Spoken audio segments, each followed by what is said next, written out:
Hello everyone, welcome back to my channel. आज मैं बताने वाली हूँ आप लोगों को मशीन के सुई के बारे में कि कौन से कपड़े पे कौन से नंबर का सुई इस्तेमाल होगा। तो ये मेरे पास फुल शटल मशीन का सुई है। ये तो फर्स्ट है हमारा 11 नंबर का सुई। फ्रेंड्स, ये 11 नंबर का सुई हम नेट फैब्रिक के लिए यूज़ करेंगे। जैसे इस तरह की ये पतली नेट हो गई, ये जालीदार नेट हो गई और ये प्लेन नेट हो गई। और 11 नंबर का सुई हम स्ट्रेचेबल फैब्रिक के लिए करेंगे, जैसे लेगी का कपड़ा हो गया स्ट्रेचेबल। और इस तरह से ये इस तरह के फैब्रिक हो गई। ये वेलवेट का हो गया, ये स्ट्रेचेबल फैब्रिक। इस पे हम 11 नंबर का सुई इस्तेमाल करेंगे। अगर वेलवेट बहुत मोटे में भी है, जैसे कि इस तरह से ये मेरे पास बहुत मोटे में है, ये थोड़े मोटे हैं उससे, तो इस पे भी हम 11 नंबर का ही सुई का इस्तेमाल करेंगे। और ये पतले वाले में भी 11 नंबर का ही सुई का इस्तेमाल करेंगे। ऐसा नहीं है कि ये वेलवेट थोड़े मोटे हैं तो इस पे ज़्यादा नंबर लगेगी, नहीं। इससे क्या कपड़े में छेद हो जाएंगे अगर हम ज़्यादा नंबर का सुई का इस्तेमाल करेंगे। तो ये 11 नंबर के सुई से ही सिलाई होगी इसकी। दूसरी है हमारी ये 14 नंबर की सुई। 14 नंबर की सुई का हम पतले फैब्रिक पे ही यूज़ करेंगे, जैसे इस तरह की शिफॉन हो गई।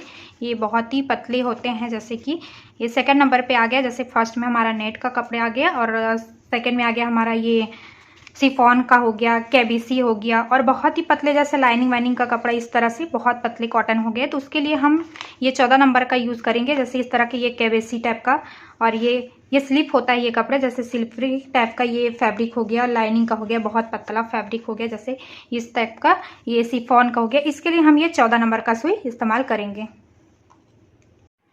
तीसरी है हमारी ये 16 नंबर की सुई। फ्रेंड्स, सबसे ज़्यादा 16 नंबर की सुई का ही हम यूज़ करते हैं कॉमन। अगर हम 16 नंबर का सुई डालते हैं तो ये नेट का फैब्रिक और ये लाइलॉन छोड़ के इसमें हम सारे कपड़े में यूज़ कर सकते हैं इसको। अगर हमें सुई बार बार चेंज नहीं करनी है तो ये तीनों में काम चल जाता है। जैसे इस तरह से ये ब्लाउज का कपड़ा है, ये पतले में भी आता है और इस तरह से ये मोटे में भी आता है। और इस पर एक लाइनिंग भी ऐड होता है, जैसे इस तरह से हम इस पर ये लाइनिंग ऐड करके ऐसे दोनों को सिलते हैं। दो कपड़े की फैब्रिक की कटिंग होती है इसमें। ब्लाउज के कपड़े पे एक लाइनिंग और एक मेन फैब्रिक होता है।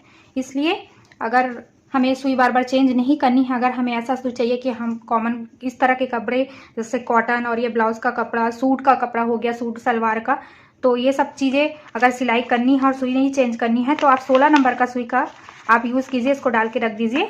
अब ये 18 नंबर का सुई। 18 नंबर का सुई का इस्तेमाल हम बहुत मोटे फैब्रिक, जैसे कि इस तरह से ये मोटा कॉटन हो गया और ये पैंट शर्ट का स्कर्ट का कपड़ा हो गया, तो ये पतले में तो 16 नंबर में चल जाएगा, लेकिन अगर थोड़े मोटे में है, ज़्यादा मोटा हो गया, तो ये 18 नंबर, तो ये 18 नंबर का यूज़ हम करेंगे। फ्रेंड्स, इसका मेरे पास 21 नंबर और ये 22 नंबर भी है, जो कि मैंने मंगाया था, लेकिन इसका यूज़ नहीं है। ये मशीन में ही नहीं जाता तो फिर इसमें सिलाई कैसे होगी। ये 21 नंबर और 22 नंबर का सुई ज़्यादातर बैग्स वगैरह बनाने में, पर्दे के कपड़े स्टिच करने में, जीन्स, मोटे फैब्रिक ट्राउजर्स वगैरह के लिए ये सब यूज़ करते हैं। ये छोटे मशीन पे नहीं यूज़ होता, तो ये इसका यूज़ नहीं है। ज़्यादातर हम 11, 14, 16 और 18 तक का ही यूज़ करते हैं, तो ये 21, 22 नंबर का यूज़ नहीं होता है। मैं आपको इसका प्रैक्टिकल में दिखाऊंगी कि ये सुई सच में नहीं जाता। मेरे पास ये फुल शटल मशीन है, तो मैंने इसको लगा के देखा, ये गया ही नहीं। तो मैं ज़्यादातर 11, 14, 16 और 18 का ही यूज़ करती हूँ। देखिए फ्रेंड, ये सुई में अंतर ये रहता है, अलग अलग नंबर के साइज़ के हिसाब से इसकी जो नोक रहती है वो कम और ज़्यादा रहती है, थोड़ी मोटी और पतली रहती है। जैसे नंबर के अकॉर्डिंग ये कम नंबर का है 11 नंबर का, तो इसकी जो नोक है वो बहुत पतली, बहुत शार्प है। उसके बाद ये 14 नंबर की सुई, उससे थोड़ी मोटी। फिर ये 16 नंबर की सुई, उससे थोड़ी मोटी। फिर ये 18 नंबर की सुई, उससे थोड़ी मोटी। तो इसका अंतर रहता है बस। फ्रेंड्स, फुल शटल और हाफ शटल मशीन की सुई सेम रहती है। ये नोक की साइड से ये और ये पीछे साइड से थोड़ी अलग रहती है। ये फुल शटल का ऐसे गोल रहता है यहाँ से, और ये हाफ शटल का एक साइड से ऐसे फ्लैट रहता है। जैसे कि ये यहाँ से देखिए, ये यहाँ से एक साइड से ऐसे फ्लैट रहता है। फ्रेंड्स, कई बार मशीन की सेटिंग ना करने आने के कारण भी कंफ्यूजन होती है सुई के लिए। अगर ज़्यादा मोटे कपड़े रहते हैं तो हम लोग सोचते हैं कि इसमें ज़्यादा मोटी वाली सुई डलेगी, लेकिन ऐसा नहीं है।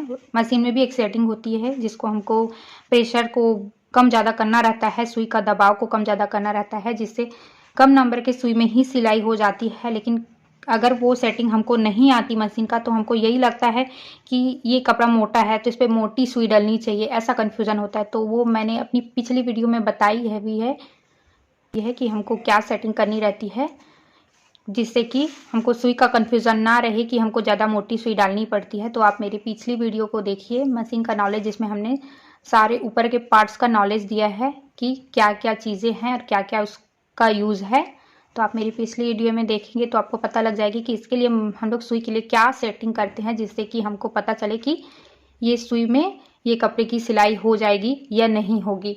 तो आप मेरी पिछली वीडियो देखिए, उसमें आपको पता चल जाएगा।